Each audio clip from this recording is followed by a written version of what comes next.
what happened is that, let me just tell you. I was working at the International Airport, Lagos. Okay. The moment I graduated from school, I worked for only 1 year. Then I've been traveling. So one day I just came to London. I just said to myself, I'm doing music. Can I not do it here in London?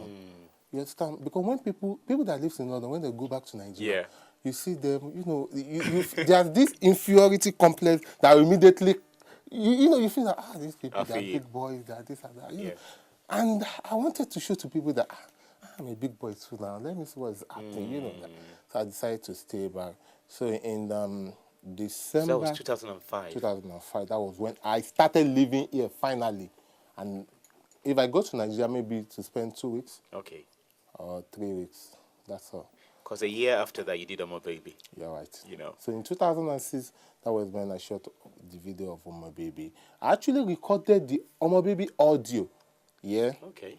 I recorded Omo Baby audio in 2005, December. Oh, here in London? Here in London. Okay. But when we shot the video in London, and we actually went to America, Atlanta, Georgia. Yes. The place you saw, if you go and see the video, you see where I was driving. You will know where Range Rover and all that. This is not London. That was Atlanta. So we shot in London. Because you shot as well in Essex and in London as well. Exactly, Essex, London. It's you see my profile. I know it's my job. I've got to do that. Cool, it's cool. But how did you?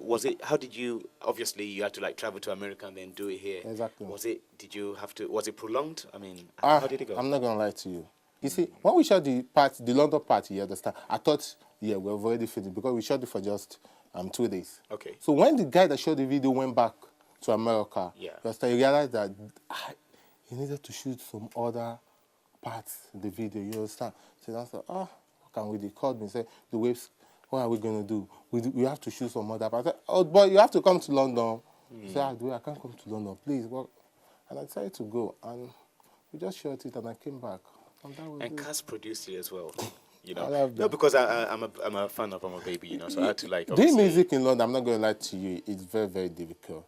I'm not going to lie to you about that. It's very, extremely difficult. In Nigeria, it's a bit easy because you can just get a producer. We have thousands of producers in Nigeria. You don't call anybody now, I want to produce. You just go and make them, they'll produce you. But in London, when I was finding someone to produce me, I didn't see nobody. Even there was this time I was finding someone to produce me in 2004. I remember myself, the band, and Don Jase were in the same flight. We were coming to London. So I told the band that, old boy, I beg, I define producer. Do you know that? He said, he's going to London for a show, and he's going to go back to Nigeria in the next 2 days. So he cannot get me anybody. And I said, okay, no problem.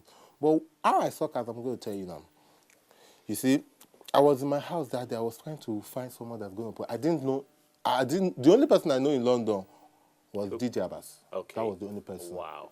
And DJ Abbas is not a producer. Yeah. You understand? So one guy just came over and said, I want to come and invite you. Dewaves, I want to invite you to my church. Like I said, I'm a Muslim. I don't go to church. So, I didn't know that you was a Muslim. I am a Muslim. Yeah, it's so I said, I don't go to church. I'm a Muslim. He said, will you enjoy our church? I said, I don't want to go, Jagger. My problem now is that I'm finding a producer. I said, who producer? I said, Cass goes to my church. I said, are you sure?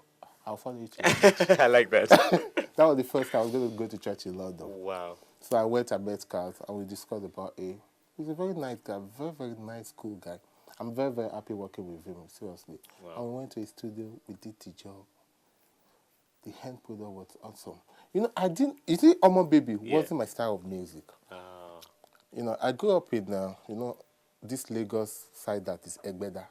And the kind of music we're doing there, all this rude boy music, hip-hop rude boy, using Yoruba, that accent to do that hip-hop. That's what we do. If you go and listen to Jupa, you can see that kind of flavor. I was going to come to that because you speak French fluently as well.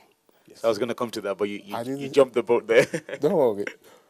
Point of correction, I don't know how to speak a word in French. Wow. I don't speak French, but we're coming to that. Okay, because everyone seems to think you're very good at it. So the director of my photograph said, Dewaves, I've listened to all your songs. You need to do something different in this London. I want you to do something that when people see, they will know that, this guy is a Nigerian guy. Okay. But the video is going to people are going to see the video and say, this American video. I want to shoot a very good video for you. Yeah. But the language you're going to speak, it's going to be like, yeah, Niger. But I want it to be pure English and a little bit of broken English. Okay. But don't put too much of Yoruba. Okay. That was why in the chorus you see that it was only Yoruba. All the verses broken English. I'm not used to that, but I will be you have to. But fans love it, They love it.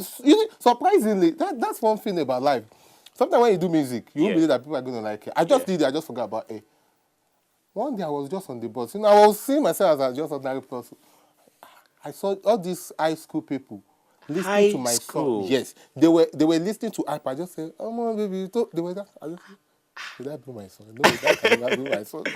When I got over, I couldn't. I said, "Yeah, Do you have a business you want people to know about?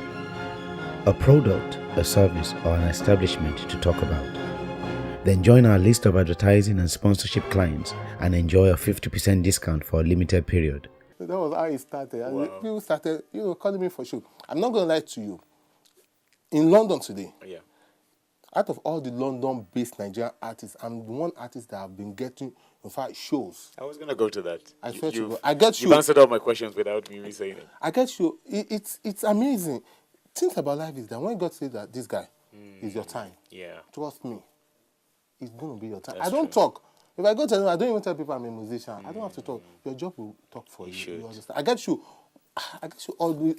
In fact, what surprised me most is that when people are doing wedding, they're still going to call you the way come and sing in London. And people complain, you artists are suffering. I'm not suffering. I'm going to tell you guys. I'm not. See, I don't work. The only thing I do is music in London. I pay my house rent. I do everything. I thank God. That's good. Thank you. That's good. I'm blown. Is it true you're camera shy?